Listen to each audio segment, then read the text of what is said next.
Hi everyone, this is Layla from Women on the Road, day 5 of our lockdown in rural eastern France. So I've been talking about how quiet it is. I don't know if you can hear it, but it's no longer quiet. I think everybody's realized that now that they're home, it's a good time to fix everything, mow the lawn, plant your crops, fix the fence, and it's been going on all day. So it's a different kind of sound. Instead of hearing traffic and trucks and horns on the road below, we're hearing little farm equipment, the sound of somebody hammering a picket, things like that. So it's a very different mood.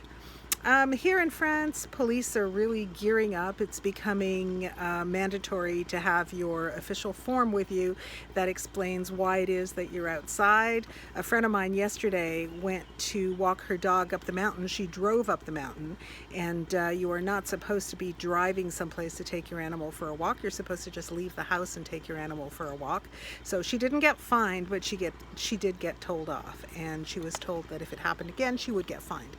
So they're being quite strict about it because there's still too many people in the streets and cities, and the country is really in crisis. Right now, the major problems are the lack of masks and respirators, mostly for the healthcare system, but also for people like the police, people who are at the till in supermarkets, everyone who has to come in contact with a variety of people during the day. They need protection, and right now there aren't enough masks to go around, and they're not getting that protection.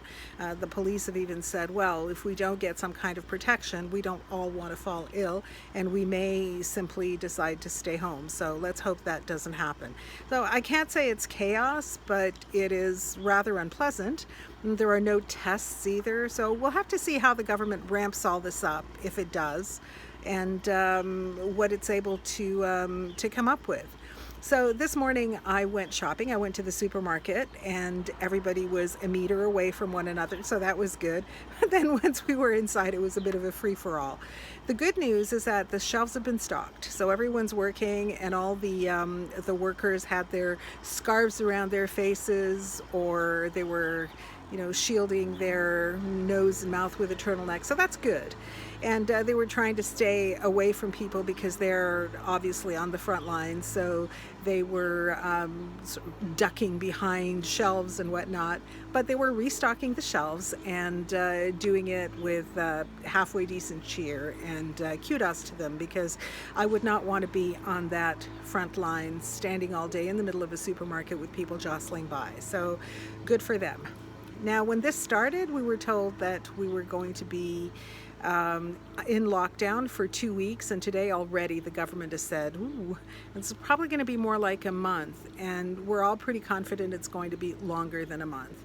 So tomorrow I will go and take my kittens in for their vaccination, but after that I will not be going out again for the next 2 weeks at least. I don't think I have to, because I've got enough food and things to last me. So earlier today I posted a photograph of onions that were going into my dehydrator, because that's what I'm doing right now, is I'm busy dehydrating onions and all sorts of things that I have at home, and soon the fruit trees will have fruit, and I'll be dehydrating them just in case, because the less I have to go out, the happier I'll be. So the best thing to do is to try and stay at home as much as possible, and take all the security precautions that we're being told to take, and wait for this to pass. So I hope you're all right. I love knowing you're out there, and I'm with you in solidarity, whatever your situation.